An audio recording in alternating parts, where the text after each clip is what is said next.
Hello and welcome, Exiles, to my Krangled League Hierophant. We're running this because the Ascendency is very, very good. Aspect of Carnage, Ricochet, Brutal Fervor, and up here there's a decent amount of stuff that supports bows, mostly the +2 prod between the Master Fletcher and the multi-shot. There's some other good things here, but I'm going to go ahead and get in a map and just talk about it for a little bit, show you what it looks like playing the game. I just got to early white maps. I'm a level 75 character, just trying to finish out some Atlas. My goal, I think, is probably to get to 90 or 95.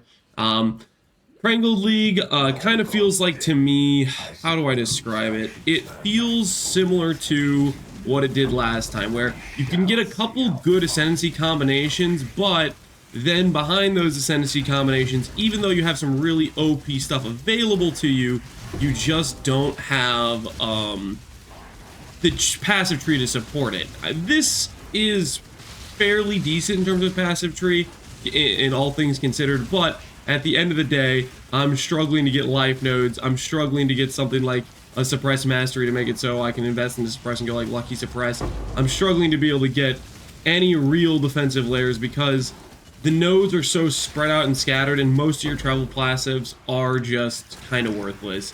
Even though normally you might think, oh, I'm picking up a flat strength node that's 10 strength or 10 dex or 10 it, you might think those travel passives are worthless, but actually they're still worth something because they help you meet your attribute requirements. They help you get somewhere, whereas the things we have, which is just like you can get ignite chance, or you can get melee damage or attack speed with staves or curse duration, all these different nodes that just don't really do anything for the character. It adds up a lot more, especially considering normally you'd be going to a cluster where you're about to grab fire damage per se, and normally you'd get 3 small nodes that give you fire damage, and then you get 1 big node that gives you fire damage. You're happy about that because all the nodes help out your build. Well, now it's you get maybe 1 okay small life node, 1 node that doesn't do anything, another node that doesn't do anything, and a notable that's okay, and a mastery that's like semi-okay. And it's like, it's all kind of like hodgepodge, missed match. It doesn't really all line up. It's pretty rough. So, Krangled League feels pretty similar to last time, where it's just kind of, it's too scuffed to really make a good build. Now, right now we have pretty decent damage, and that's only because my tree is pretty much entirely invested into damage nodes. I bought a cluster just to get % damage scaling. I got myself a fire mastery just to get the 100% increased damage against ignited enemies. I got the flip res node. I got forces of nature for pen. But I'm a 2000 life character, and although I have like a decent bow and some scuff gear, it's still very, very meh. It's very questionable to say the least. That being said, as far as Krangle builds go, I think this is probably one of the better ones you can do. Hierophant has, in my opinion, some of the best nodes of the game. Ricochet, very, very strong for getting additional damage from your bow skills when you have things that miss, to get those to chain back and hit targets.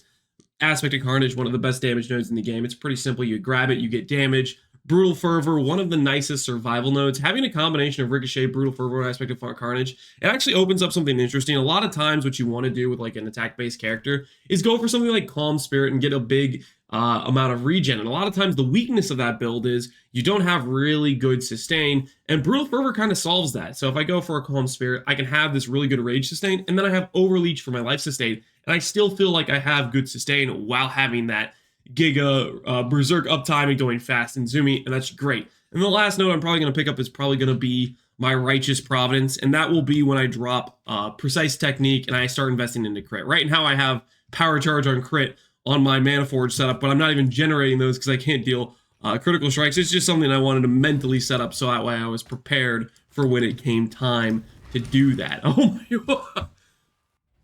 For those of you who don't know, the fact that I almost died right there, that would have cost me, well, I only have 20% XP, so it wouldn't have been too big of a deal, but every time you die in this event, you lose 50% XP, 5 times the normal death penalty, which is pretty, oh, it's super punishing. So that's why I'm like, I'm not sure. Maybe I'll make it to 90. I'm not sure if I want to push to 95 because it's very punishing. And the thing is, it wouldn't be a big deal if I could get good defenses. It's really hard to get good defenses and decent damage on a tree like this, where it's just so awkwardly spread out, and the stuff you might need to pick up decent defenses doesn't really line up. Anyways, this is the tree I went for. Got some attack leech, got pen, got myself some two-handed masteries for damage, going for another cluster here to try to get some more damage and attack speed. Eventually, I'd like to go for Mage Bane, but to do that, I need to get a mastery that makes my int apply evasion rating to instead of my dex, and that way I can get some more suppress into my tree is kind of what I'm thinking. So I'm probably gonna fit that in. I'm gonna go for Ghost Dance and stuff. Right now I have Purity of Elements, but I want to swap to like Grace and maybe even Determination, because I do technically have some percent armor on a few random places like Life and Armor here, or percent armor evasion here, percent armor evasion here, so it might work out okay. Anyways, that is the character I went with for Krangled League. Just wanted to share with you guys what I tried to play once I found out a little bit more about the tree. Hopefully, you guys, if you tried Clanger it out, you enjoyed it. If not, hopefully you're excited about Blast from the Past, which I am going to make a video on my starter plan, which is going to be a Chieftain RF Explode setup. That's going to be my plan for Sentinel. I want to try to blast and just go fast and zoom and explode big packs of Sentinel charged monsters. And I think Chieftain, hate to say it, but it might be pretty good for that. Anyways, hopefully you guys enjoyed the video. As always, thanks for watching, Exiles. Take care and peace out.